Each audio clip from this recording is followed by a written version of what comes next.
Om Swastiastu, Assalamualaikum warahmatullahi wabarakatuh. Salam namo buddhaya, salam sejahtera untuk kita semua. Perkenalkan, saya Dr. Apoteker Putu Yudhistira Budi Setiawan, S.Pharm MSc.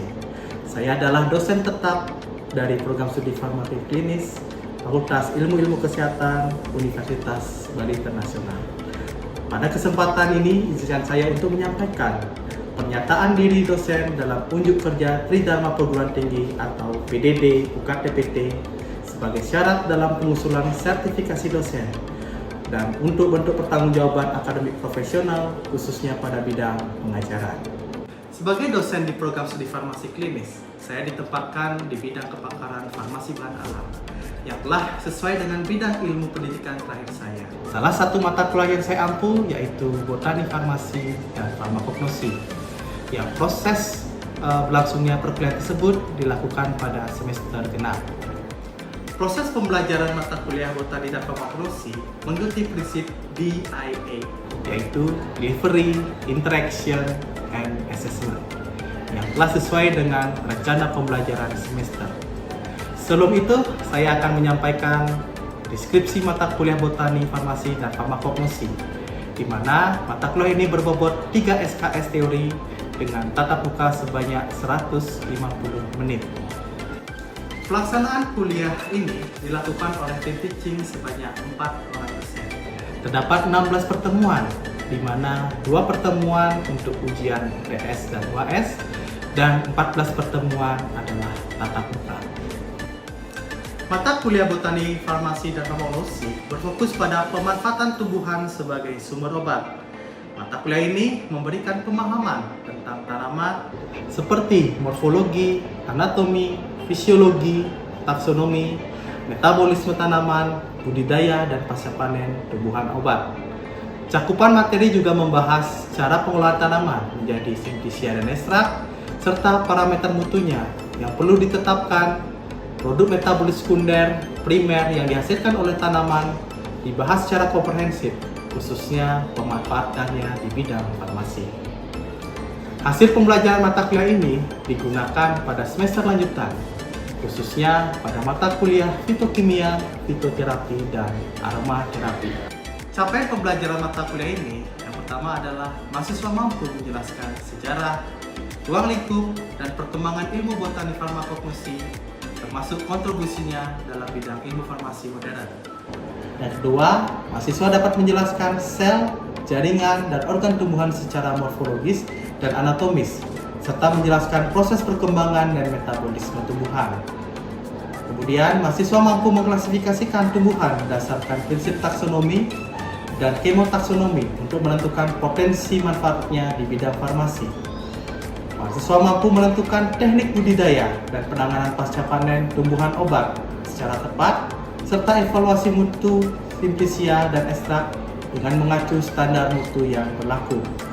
Yang terakhir adalah mahasiswa mampu mengklasifikasikan jenis-jenis metabolit primer dan metabolit sekunder yang dihasilkan oleh tanaman beserta efek farmakologinya dan pemanfaatannya di bidang farmasi.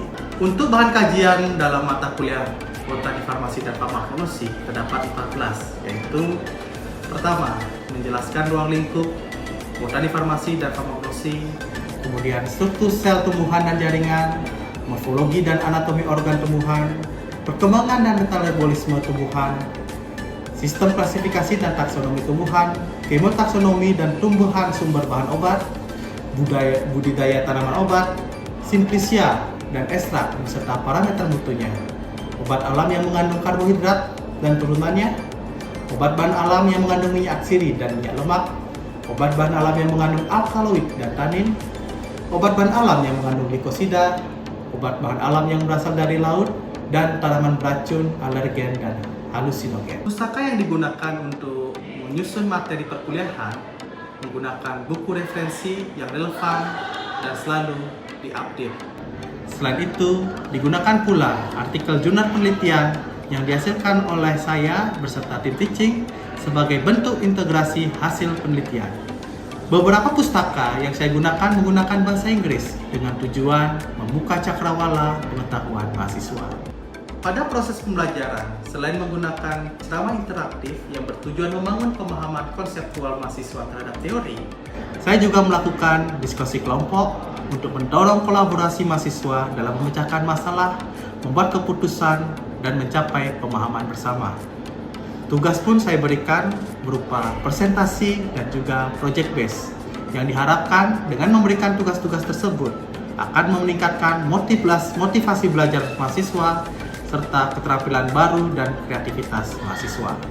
Perkuliahan botani farmasi dan farmakognosi dilakukan secara luring, sehingga kegiatan perkuliahan dalam bentuk ceramah interaktif, diskusi kelompok maupun tugas dilakukan langsung di kelas. Mahasiswa dapat mengakses materi-materi perkuliahan RPS pada Google Drive yang telah saya buat. Untuk pengumpulan tugas bisa melalui langsung ke dosen atau melalui Google Drive tersebut. Kriteria penilaian dalam mata kuliah botani dan farmakologi diatur secara komprehensif hasil rapat bersama tim teaching. Penilaian terdiri dari tes dan non-tes. Bentuk penilaian tes berupa UTS, UAS, dan kuis. Sedangkan penilaian non-tes adalah tugas, keaktifan, dan kehadiran. Untuk proporsinya sebagai berikut. UTS dan UAS memiliki proporsi 20%, kuis 15%, tugas 20%, keaktifan 15%, serta kehadiran 10%. Sistem penilaian ini sudah diinformasikan pada awal perkuliahan dan tercantum pada kontrak perkuliahan, sehingga mahasiswa diberikan kesadaran bahwa penilaian yang muncul nantinya di semester akhir adalah hasil dari total dari berbagai komponen aktivitas pembelajaran selama satu semester.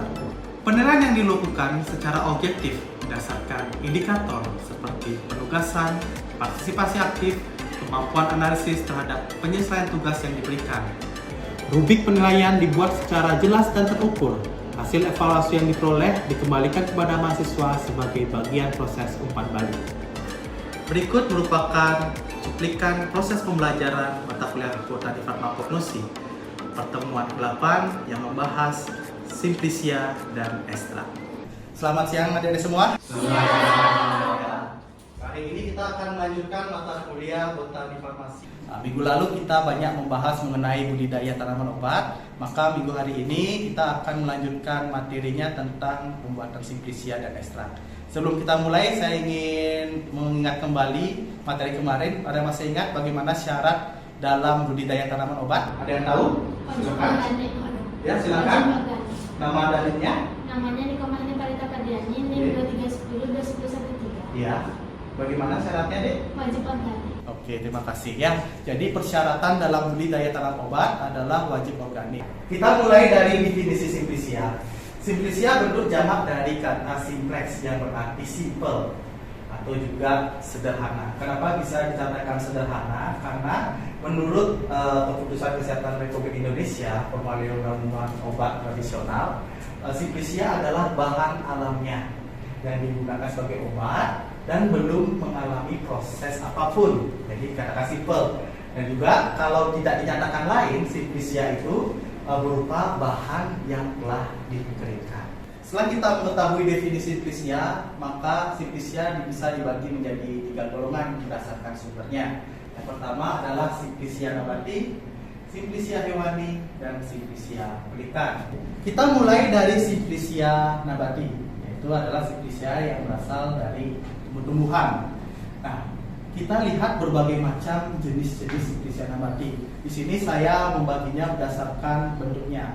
Yang pertama bisa dalam bentuk minyak dan lemak. Ya, minyak lemak ini bisa bentuknya cairan atau juga bisa menjadi bentuknya padatan atau semi padat. Kita tahu misalnya seperti oleh kakao itu kan padatan.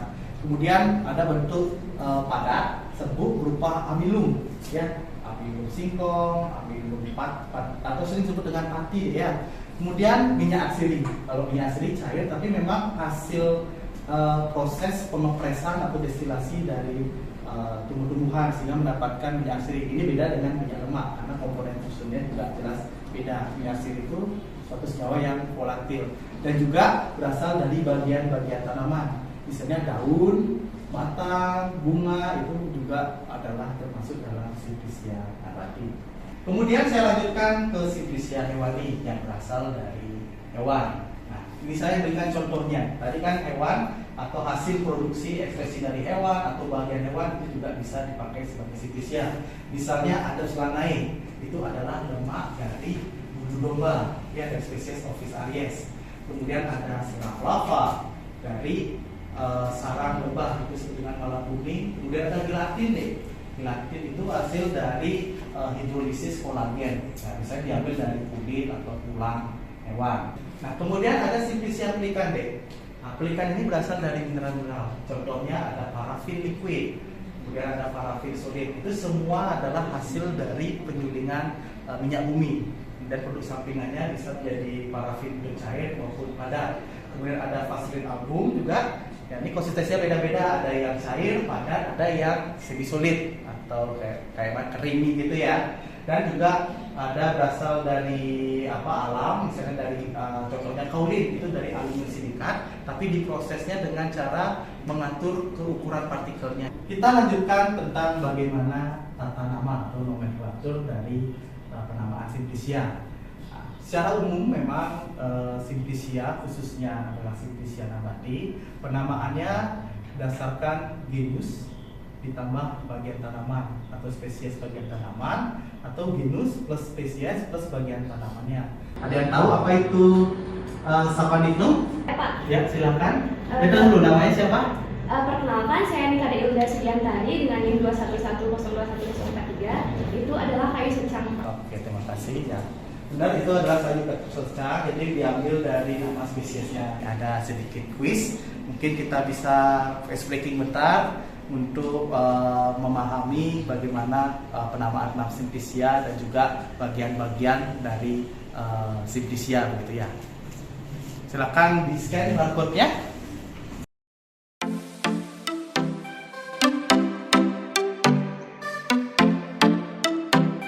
Sudah selesai jawabnya? Sudah. Bagaimana? Susah tidak? Sudah. Ya, nanti untuk nilainya nanti akan saya share ya. Selanjutnya adalah proses pengeringan dan sortasi kering. Nah, pengeringan ini banyak sekali metode-metode yang bisa dilakukan. Nah, ada yang menggunakan sinar matahari, ada yang menggunakan alat misalnya oven. Ya. Inti dari proses pengeringan ini adalah mengurangi kadar air. Setelah dilakukan pengeringan, kemudian tadi lupa saya menyampaikan bahwa ada sortasi kering ya. Sortasi kering itu bisa jadi ketika pengovenan ada bagian yang gosong, Simplicia yang gosong. Nah, itu perlu kita hilangkan ya. Untuk tahap selanjutnya adalah pengemas dan penyimpanan. Nah, pengemas. Nah, ini wajib ya. Setelah dapat Simplicia yang sudah kering, nah kita mau taruh di mana? Kita perlu menggunakan pengemas yang sesuai.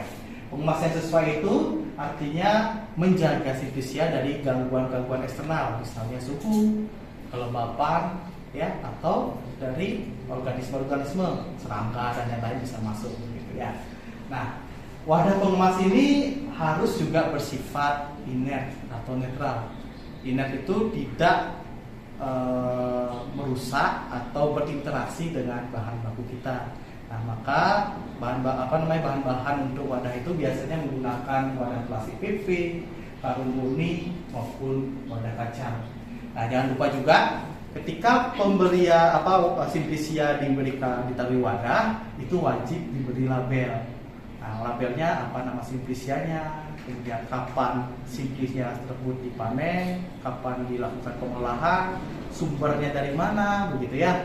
Nah, mungkin juga ada tambahan keterangan khusus, misalnya berapa bobot Simplicia yang kita miliki, seperti itu. Nah, setelah di wadah, jelas kita mau disimpan, simpannya di mana.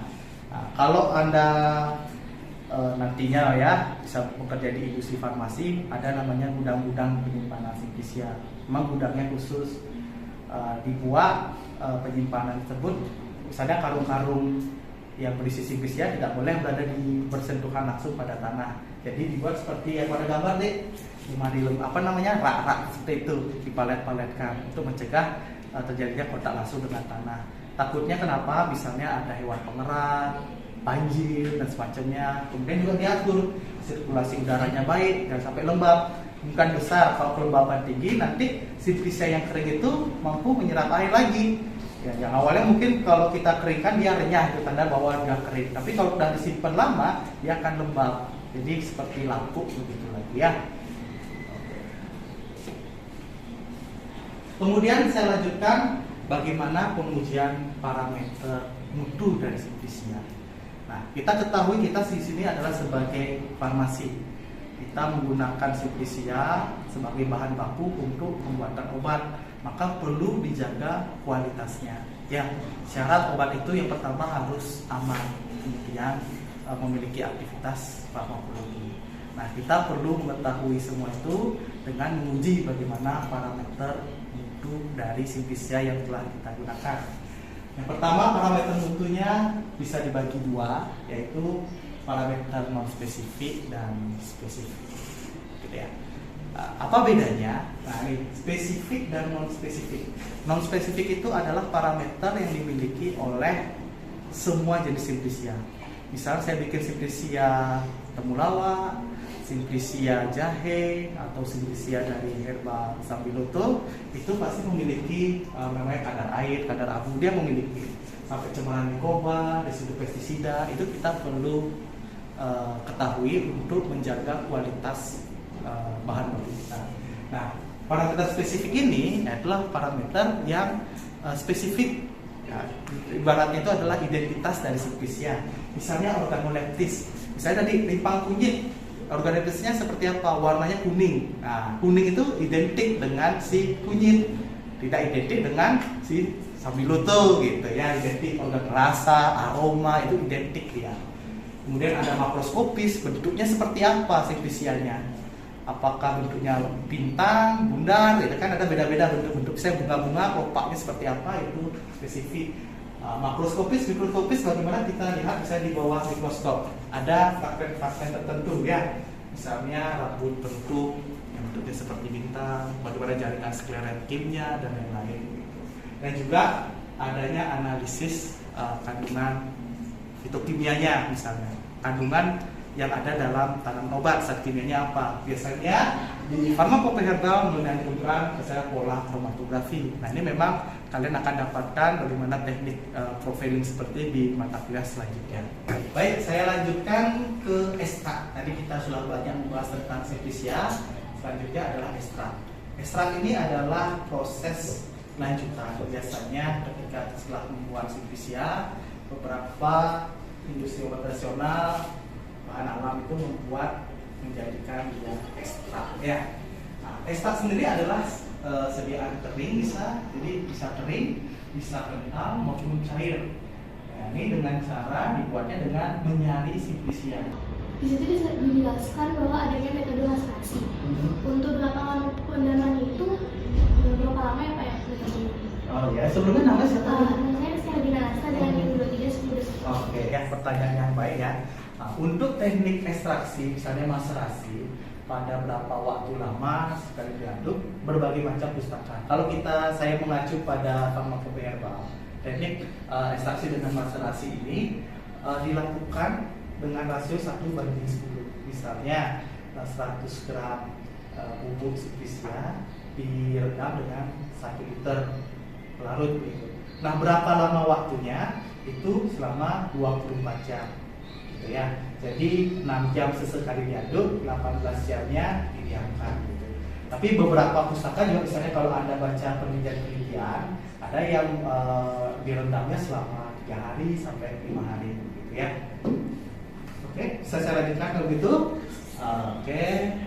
Nah, lanjut tadi kita bahas ekstraksi panas. Di sini kita tadi ekstraksi dingin, kita lanjutkan ke ekstraksi panas.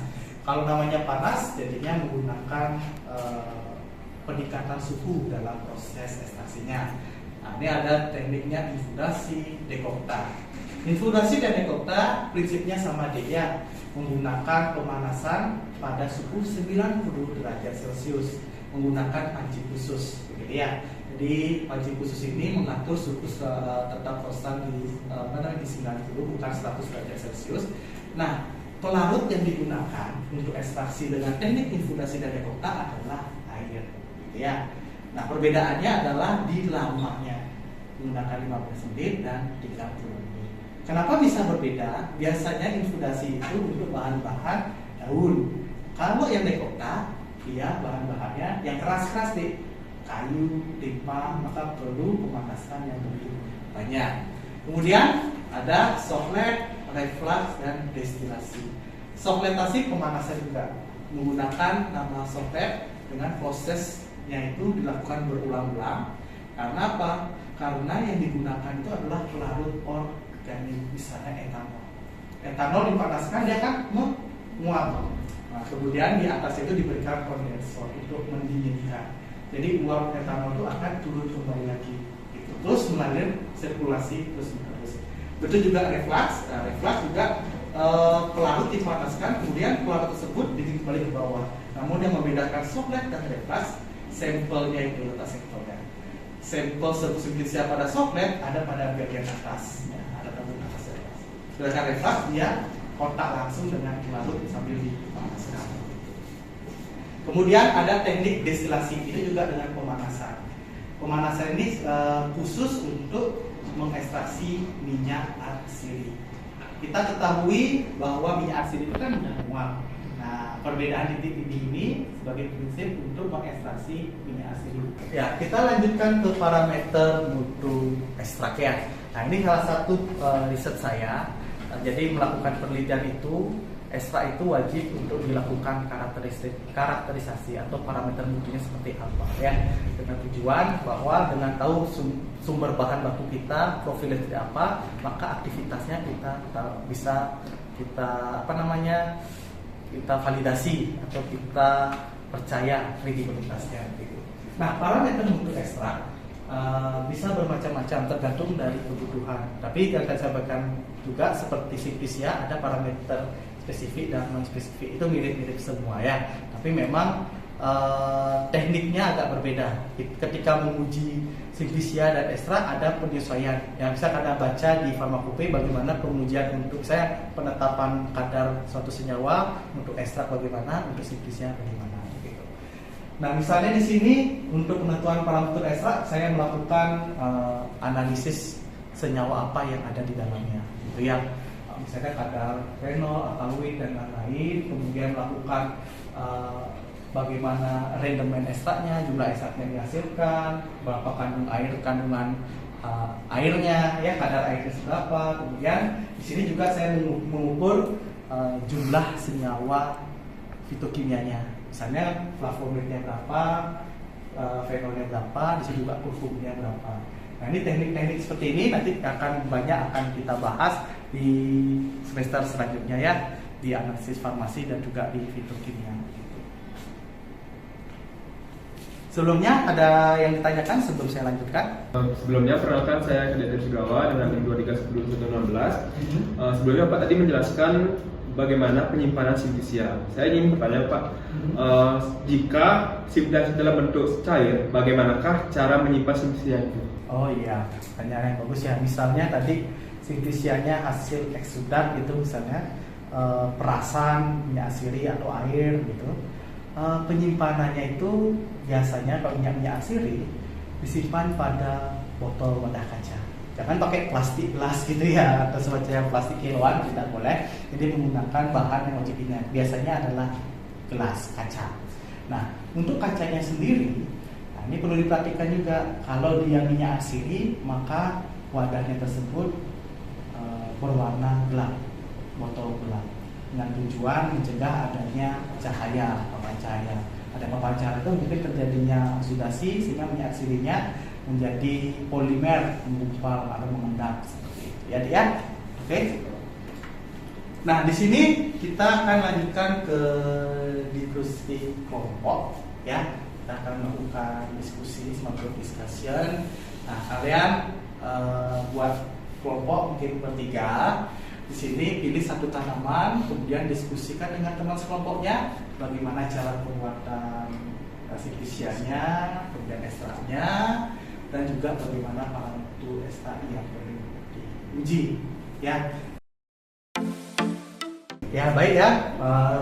Ada yang bersedia maju untuk menyampaikan hasil diskusi dengan teman-teman sekelompoknya? Oh ya, silakan.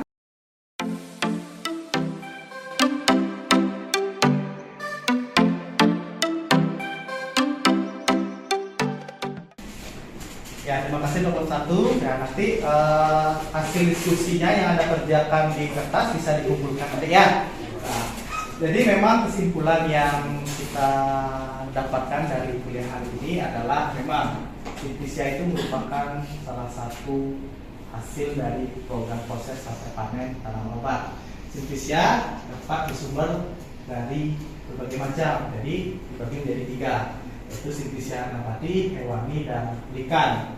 Nah, proses pembuatannya itu kalau saya rangkum dari proses panen, pencucian, pemotongan, ya perajanan maksudnya, ada pengeringan, kemudian hingga penyimpanan sehingga bertujuan untuk menjaga mutu dan kualitasnya.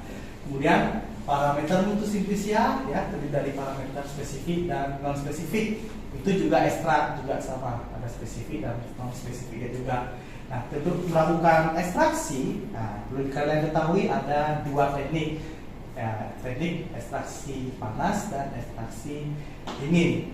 Kemudian juga ekstrak itu juga akan disampaikan bahwa perlu dilakukan uji. Karena kenapa dek? Nah, di produk-produk farmasi, misalnya kalau dikembangkan jagung, obat herbal standar dan juga fitofarmaka, ternyata menggunakan ekstrak, maka ekstrak perlu diuji parameter mutunya agar bahan bakunya nanti mendapatkan produk yang aman dan berkhasiat, jadi memiliki efek farmakologi. Nah, oke, sampai sini ada ditanyakan? Sudah cukup? Ya. Oh ya, saya lupa satu lagi. Saya ada tugas project base ya, agar diberikan. Ini bisa dikumpulkan 1 bulan dari sekarang ya. Project base-nya apa? Yaitu Anda membuat Synthesia. Kan kita udah pelajari teorinya. Nah, Anda di sini tugaskan membuat Synthesia berdasarkan kelompok saat ini, pada diskusi saat ini. Synthesia-nya dibuat apa? Bermacam-macam. Anda boleh mengambil dari bahan, khususnya adalah tanaman obat, tanaman dari bagian-bagian tertentu, bisa daun, bisa batang, ya. Nah, Anda lakukan proses pengeringan. Ya, sederhana misalnya Anda bisa lakukan di rumah dengan menggunakan sinar matahari, tapi jangan lupa ditutup dengan kain hitam. Gitu. Kalau punya oven, saya persilakan, gitu ya. Anda punya waktu 1 bulan dari sekarang untuk mengumpulkan project base ini, gitu ya. Sampai sini sudah jelas kalau kita dengarkan? Sudah. Kalau sudah jelas, terima kasih atas kehadiran kalian pada perkuliahan hari ini. Minggu depan kita akan melanjutkan perkuliahan tentang obat-obat bahan alam, khususnya adalah senyawa yang mengandung karbohidrat. Ya, jadi kita akan belajar tentang tanaman-tanaman apa atau sumber-sumber hayati apa yang mengandung karbohidrat yang digunakan untuk pengobatan. Ya, sekian dari saya. Mohon maaf jika ada kekurangan dalam penyampaian. Saya tutup kuliah hari ini. Selamat siang. Sekian proses pembelajaran untuk mata kuliah Botani Farmasi dan Farmakognosi pada program studi Farmasi Klinis Fakultas Ilmu-Ilmu Kesehatan Universitas Bali Internasional. Semoga adanya video ini menjadi pertimbangan baik dalam proses penilaian sertifikasi dosen gelombang 1 tahun 2025. Akhir kata, saya ucapkan terima kasih. Om Santi Santi Santi.